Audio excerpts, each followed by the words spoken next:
Welcome to my YouTube channel success. हमारे साथ में मैं सुनील कुमार आपका स्वागत करता हूं। आज का टॉपिक लेके आया हूं गांधी युग, जो गांधी जी से संबंधित चालू होता है आंदोलन अनशन। जब दक्षिण अफ्रीका से अपना कार्यक्रम आंदोलन समाप्त करके भारत आते हैं, तब पिछले क्लास में देखे थे, पिछले क्लास में लखनऊ समझौता देखे थे। आज देखेंगे गांधी युग, जो गांधी जी अपना यहाँ पे आकर के भारत में आकर के स्वतंत्रता कर लिया, आंदोलन अनशन करते हैं, उसके बारे में जानेंगे जो इम्पोर्टेंट पॉइंट है। इसके बाद वो जो आंदोलन किए, सत्याग्रह किए, उसके बारे में जानेंगे। चलिए आगे देखते हैं। गांधी जी द्वारा सत्याग्रह की शुरुआत 1906 ईस्वी में दक्षिण अफ्रीका फ्रांसवाल, कहाँ पे? दक्षिण अफ्रीका में फ्रांसवाल में भारतीयों के खिलाफ जारी एशियाई अध्यादेश के विरोध में किया था। देखिए, ये पहला आंदोलन थे गांधी जी का, वो साउथ अफ्रीका में थे। कब किए थे? तो 1906 ईस्वी में, 1906 ईस्वी में दक्षिण अफ्रीका में किए थे। एशियाई अध्यादेश, जो भारतीयों के खिलाफ एशियाई अध्यादेश के थे, इसके विरोध में चालू किए थे, आंदोलन की शुरुआत किए थे। इसके बाद दक्षिण अफ्रीका में रंगभेदी अत्याचारों से पहली बार उनका सामना हुआ। अब गोरो कालो, वहाँ पे भी ब्रिटिश शासन था, तो गोरा काला में रंगभेद होता था, हीन दृष्टि से देखा जाता था कालों को, तो उसी को मिटाने के लिए में आंदोलन किया था। पिटोरिया जाने के दौरान एक बार गांधी जी को ट्रेन के प्रथम श्रेणी के डिब्बे से उतार दिया गया था। अब देखिए वो क्या किए थे। पिटोरिया जब जा रहे थे तो टिकट लिए थे प्रथम श्रेणी का, लेकिन फिर भी उसको क्या किए, रंगभेदी नीति के कारण, रंगभेद के कारण वो तुच्छ समझते थे अंग्रेज, इसलिए उनको क्या किए, उतार दिए और सेकंड क्लास में बिठा दिए, थर्ड क्लास में तो उतार दिए। जोहान्सबर्ग में भी गांधी जी उनके साथ भेदभाव हुआ, वहां उन्हें होटल में कोई कमरा नहीं मिला। अब देखिए जोहान्सबर्ग में भी उनको कोई कमरा नहीं मिला। कितना मतलब गिरी हुई हरकत थी। एक इंसान जो है ना, दूसरे इंसान का कद्र नहीं करते हैं, तो यही इसी कारण किए थे। मुकदमा समाप्त होने पर गांधी जी भारत वापसी के तैयारी में थे, लेकिन उसी समय भारतीयों को मताधिकार से वंचित करने का मामला नटाल विधान मंडल में पारित होने वाला था। अब देखिए, वो भारत आने की तैयारी थे, तो फिर दूसरा आ गया जो मताधिकार से वंचित रखा जाता था। मुकदमा समाप्त होने पर गांधी भारत की वापसी तैयार थी, लेकिन उसी समय भारतीयों को मताधिकार से वंचित करने का मामला नटाल विधानमंडल में पारित होना था, जो वंचित था। ये क्या कहते थे कि जो काले हैं, इंडियन है, वो अफ्रीकन है, वो मतलब इंडियन है, काले हैं, मतलब काले गोरों का भेद, वो काले मताधिकार नहीं करता, मत नहीं दे सकता था। इसी को लेकर के दक्षिण अफ्रीका में रहने वाले भारतीयों के कहने पर गांधी जी रुक गए। अब दक्षिण अफ्रीका में जो भारतीय रहते थे, उसने अनुरोध किया कि एक बार और हम लोग के साथ नाइंसाफी हो रही है, तो आप इंसाफ कर दीजिए, आंदोलन कर दीजिए, हम लोगों को अधिकार से वंचित नहीं रहना, हम लोगों को अधिकार दिला दीजिए। गांधी जी अकेले ही ऐसे भारतीय थे जो गोरे शासकों के साथ उनकी ही भाषा में बात कर सकते थे। वे शासन प्रणाली की बारीकियों से को समझ सकते थे और संगठन बनाना जानते थे। अब देखिए, गांधी जी पढ़े लिखे थे, एडुकेटेड थे, वकील रह चुके थे, वो भाषा अंग्रेजी भाषा जानते थे, कानून जानते थे, उनकी भाषा में समझाना जानते थे। इसलिए अनुरोध किया गांधी जी से, आप रुक जाइए और हम लोगों के हक के लिए लड़िए, हम लोगों को हक दिलाइए। भारतीय समुदायों के संगठित करने और उनके मांगों का पूर्ण प्रचार करने के लिए नटाल भारतीय कांग्रेस का गठन किया गया और साथ इंडियन ओपिनियन नामक एक अखबार भी निकाला। अब गांधी जी क्या किए कि भारतीय समुदायों के मांग पर क्या किए, वो पूर्ण प्रचार करने के लिए कुछ तो होना चाहिए ना, कोई संस्था होना चाहिए ना, तो एक नटाल भारतीय कांग्रेस का गठन किया। नटाल भारतीय कांग्रेस का, बिना संस्था का कोई चीज हो नहीं सकता है, तो नटाल भारतीय संस्था का गठन किया। और साथ ही इंडिया, प्रचार कैसे होगा, तो प्रचार के लिए कुछ चाहिए ना, समाचार पहुंचाने के लिए जनता के पास, तो इंडियन ओपिनियन नामक एक अखबार भी निकाला कि आदमी तक मेरे बातों को पहुँचे, बड़े ऑफिसर के पास जाए कि क्या हो रहा है, नहीं हो रहा है, क्या प्रभाव है, नहीं है, क्या हो रहा है, नहीं हो रहा है। आज जैसे राज्य में कोई स्टेट गवर्नमेंट में या जो भी मीडिया करते हैं ना, वैसे ही कोई समाचार पत्रकार से खबर जाता है कैसा कहाँ पे हो रहा है, केंद्र में क्या हो रहा है, स्टेट में क्या रहा है, कौन सा नेता कहाँ जा रहा है, क्या हो रहा है, वो समाचार के। तो वही के लिए आदमी के पास जाना चाहिए ना, तो वही अखबार प्रकाशित किए। गांधी जी दक्षिण अफ्रीका में सविनय अवज्ञा आंदोलन शुरू किया, जिसे सत्याग्रह का नाम दिया गया। गांधी जी साउथ अफ्रीका में क्या किए, सत्याग्रह चालू किए, सविनय अवज्ञा चालू किए, जिसे सत्याग्रह नाम दिए। दक्षिण अफ्रीका में पहली बार सत्याग्रह भारतीयों को पंजीकरण प्रमाण पत्र आवश्यक रूप से लेने से संबंधित था। स्मरणीय है कि पंजीकरण प्रमाण पत्र अंगूठे का निशान लगाना होता था और इसे हर भारतीय को 24 घंटे अपने पास रखना होता था। अब पंजीकरण ये था कि सभी जो भारतीय थे उसको आवश्यक रूप से ये लेना पड़ता था, और उसको क्या करते हैं, अंगूठा लगा करके, और उसको 24 घंटा रहना, यदि नहीं रहेगा वो तो पहचान आपके, जैसे पहचान यार 24 घंटा कोई जेब में लेकर टहलेगा, कोई काम करेगा, क्या लेकर के गिर गया, कुछ खो गया, तब क्या करेगा, पहचान है। हाँ, जब जरूरत है तो आप ले लीजिए, जैसे पहचान पत्र की जरूरत होती है तो आदमी देता है ना कि देखिए मेरा ये पहचान है, जैसे मेरा ये आधार है। तो यही प्रमाण पत्र से संबंधित पंजीकरण प्रमाण पत्र आवश्यक रूप से लेने से संबंधित था। इसी के कारण क्या किए, अनशन किए, अनशन तो भारत में आकर के चालू किए थे, आंदोलन किए, सत्याग्रह किए। पंजीकरण प्रमाण पत्र के विरोध में 11 सितंबर 1906 को जोहान्सबर्ग के एम्पायर थिएटर में भारतीयों की एक विशाल सभा हुई, जिसमें एक स्वर से कानून को न मानने का निर्णय लिया गया। इस कानून को न मानेंगे। कौन थिएटर थे, जोहान्सबर्ग के एम्पायर थिएटर में भारतीयों को एक विशाल एकत्रित किए, उसको संबोधित किए और बोले क्या कि आपको इस कानून को नहीं मानना है, नहीं मानेगा तब ना सरकार के पास प्रभाव जाएगा, खबर जाएगी कि क्या हो रहा है, नहीं हो रहा है, क्यों नहीं मान रहा है, क्या दिक्कत है। जब तक आप उसको मजबूर नहीं कीजिएगा तब तक कैसे वापस होगा। जैसे देखिए भारत में किसान क्या कहते हैं, किसान एक्ट थे जो किसानों के लिए लाया था, कानून लाया था, तो जनता को नहीं अच्छा लगा तो विरोध किया। विरोध करने पर समर्थन ज्यादा प्राप्त हुआ। जैसे विधानसभा में 2/3 से पारित किया जाता है ना, तो सबका समर्थन चाहिए ना, तभी ना कानून अच्छा होगा, तब ना पारित होगा। तो क्या किए, कानून न मानने का निर्णय लिया गया और गांधी जी समेत 27 लोगों पर मुकदमा चलाया गया और 1906 में ही पहली बार जेल भेजा गया। उनको, गांधी जी को जेल भेज दिया गया। जेल को लोगों ने किंग एडवर्ड का होटल कहा। अब गांधी जी को 1908 में जब गिरफ्तार कर लिया, जेल भेज दिया गया, तो जेल को उसने क्या कहा, किंग एडवर्ड का होटल का किंग। वहाँ पे अच्छा खाना मिलता था, बहुत सेवा सत्कार होता था, क्योंकि गांधी जी का बात कुछ और था। बाद में सरकार ने गांधी जी को बुलाकर यह कहा, यदि भारतीय अपनी स्वेच्छा से पंजीकरण कराए तो यह कानून वापस ले लिया जाएगा।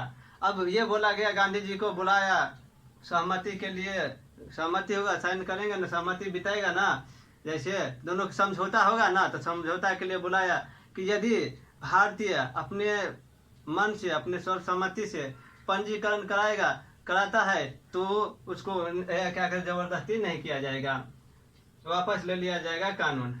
गांधी जी ने इसे नाम लिया और सबसे पहले खुद अपना पंजीकरण कराया।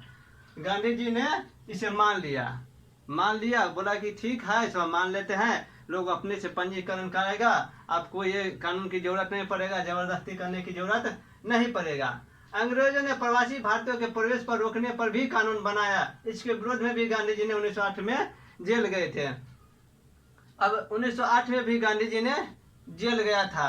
जो कानून था अप्रवासी कानून था, जो भारतीय थे जो बाहर, वो नहीं जा सकता था वहां पे, तो इसलिए इसके विरोध भी गांधी जी ने मुहिम चलाई और जेल गए थे। गांधी जी ने टॉय फार्म स्थापित किया और अपने जर्मन शिल्पकार दोस्त कॉलिन बारन के मदद से सत्याग्रहियों के परिवार की रोजी रोटी का इंतजाम किया। बाद में यही टॉय फार्म गांधी जी आश्रम बना। अब देखिए उसके जो जर्मन दोस्त थे, फ्रेंड थे, मित्र थे, प्रिय मित्र थे, शिल्पकार थे, उससे क्या किए, टॉलस्टॉय फॉर्म स्थापित किया। टॉलस्टॉय फॉर्म स्थापित किया और जो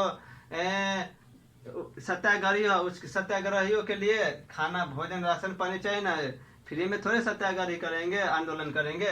तो उसके लिए भोजन की व्यवस्था इंतजाम किया, रोजी रोटी का इंतजाम किया। कमाएंगे तो खाएंगे कैसे, कि मर्द से सत्याग्रहियों के परिवार का किया।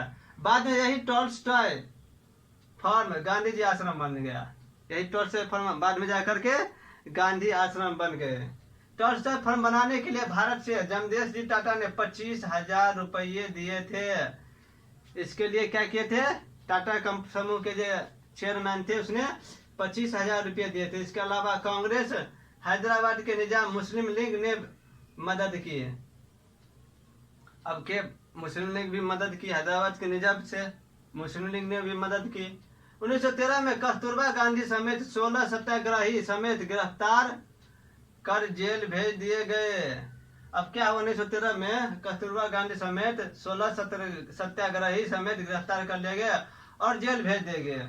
1913 में पहली बार महिलाओं ने उस कानून के विरोध में खड़ी हुई जिसमें यह कहा गया था कि वे सभी शादियां जो ईसाई पद्धति से संपन्न नहीं थी वो अवैध है। अब देखिए लोचा कहाँ आ गया, लोचा शादी पर भी चला गया।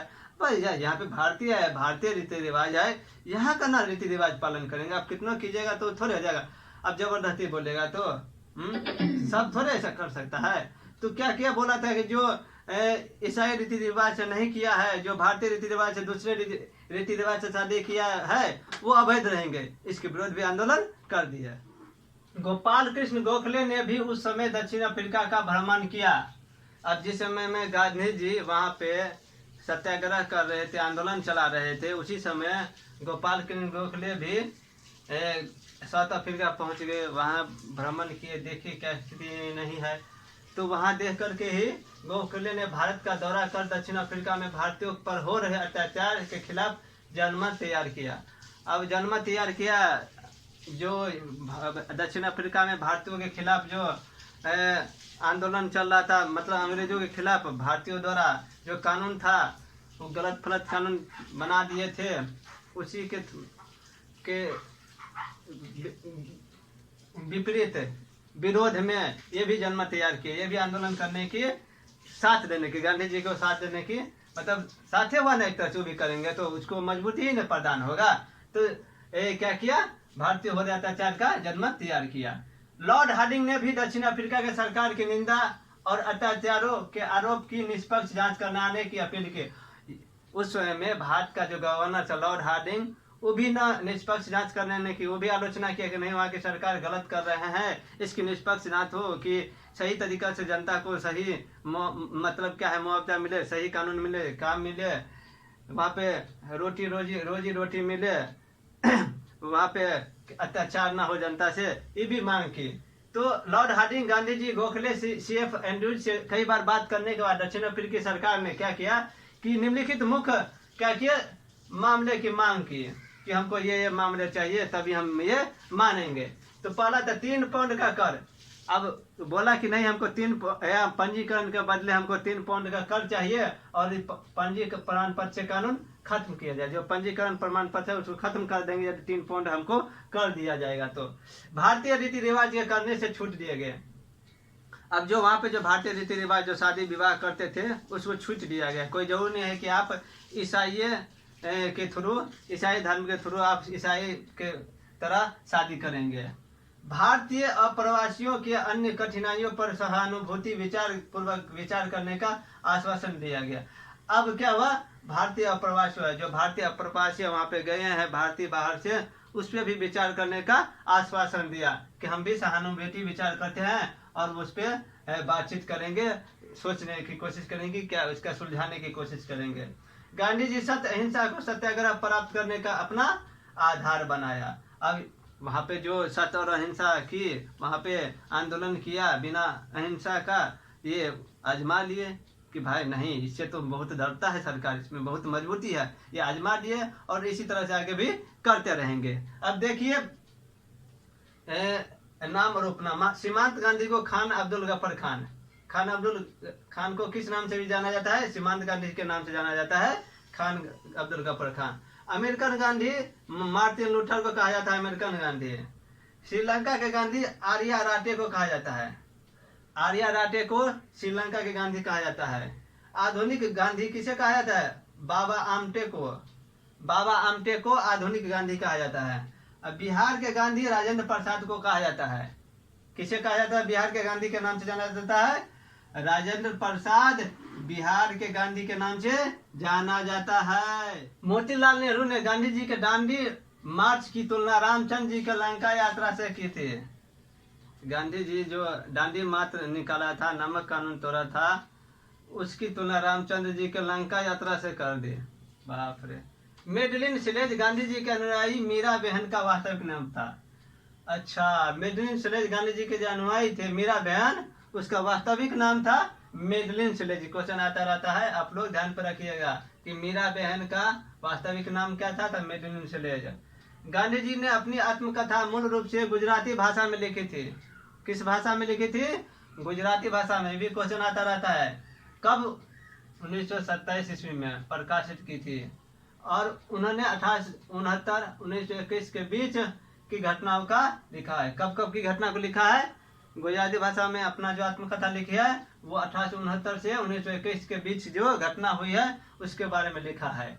गांधी जी ने 1908 में हिंद स्वराज का प्रकाशन किया था। हिंद स्वराज का प्रकाशन कब किया था गांधी जी? 1908 में।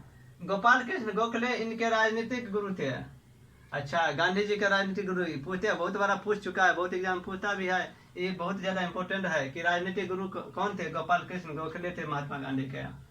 और नियो टॉल्स थे, नियो टॉल्स्टाय इसके आध्यात्मिक गुरु थे। कौन थे? तो आध्यात्मिक गुरु थे नियो टॉल्स्टाय। महात्मा गांधी ने टैगोर को गुरुदेव की उपाधि दी थी। महात्मा गांधी ने रविन्द्रनाथ टैगोर को गुरुदेव की उपाधि दी थी। क्वेश्चन आ सकता है कि गुरुदेव की उपाधि रविन्द्रनाथ टैगोर को किसने दी? तो महात्मा गांधी ने दी। द्वितीय गोलमेज सम्मेलन के दौरान विंस्टन चर्चिल ने अर्धनग्न फकीर कहा था। किसको कहा था? तो महात्मा गांधी को अर्धनग्न फकीर किसने कहा था? तब विंस्टन चर्चिल ने कहा था। ये भी क्वेश्चन आता है। गांधी जी और सुभाष चंद्र बोस के बीच वैचारिक मतभेद होने के बाद भी उन्हें देशभक्त कहा। भाई अच्छा काम करेगा, देशभक्ति वाला काम करेगा तो देशभक्त नहीं कहेगा? तो उसके दोनों की, गांधी जी और सुभाष चंद्र बोस के 36 का आंकड़ा था, फिर भी उसके देशभक्त कहा। जलियांवाला बाग नरसंहार के बाद गांधी जी ने कैसर हिंद की पदवी त्याग दिया था। कैसर ए हिंद की पदवी त्याग दिया था। महात्मा गांधी ने जलियांवाला बाग हत्याकांड के बाद छोड़ दी थी। यंग इंडिया और नवजीवन साप्ताहिक समाचार पत्र पर गांधी जी ने प्रकाशित किया था। अब देखिए, नवजीवन और जो साप्ताहिक था यंग इंडिया और नवजीवन, ये समाचार पत्र है गांधी जी के, वो प्रकाशित किया था। गांधी जी ने कांग्रेस के एकमत अधिवेशन की अध्यक्षता की थी 1924 में बेलगांव, जो कर्नाटक में है। कहाँ है? तो कर्नाटक में है। बेलगांव अधिवेशन की अध्यक्षता की थी। मात्र एक ही को की, कांग्रेस के अधिवेशन की, एक ही अधिवेशन की अध्यक्षता की थी। तो गांधी युग समाप्त हुआ। अब चलेंगे चंपारण सत्याग्रह, भारत आ जाएंगे महात्मा गांधी। जितना भी गांधी जी से संबंधित इम्पोर्टेंट और बाहर अंदर जो भी था वो दे दिए है। अब आंदोलन जो किए थे भारत में आकर के उसके बारे में जानेंगे। तो आप लोगों को ये वीडियो कैसा लगा? तो लाइक, कमेंट, शेयर और सब्सक्राइब भी कर दीजिए। अपने दोस्तों को भी शेयर कीजिए, भेजिए, जिससे उनको भी फायदा हो जाए जो competitive IAS, UPSC, DPSC, net JRF का तैयारी करते हैं। तब तक के लिए आप लोगों को बहुत बहुत धन्यवाद। नमस्कार और जय हिंद, जय भारत।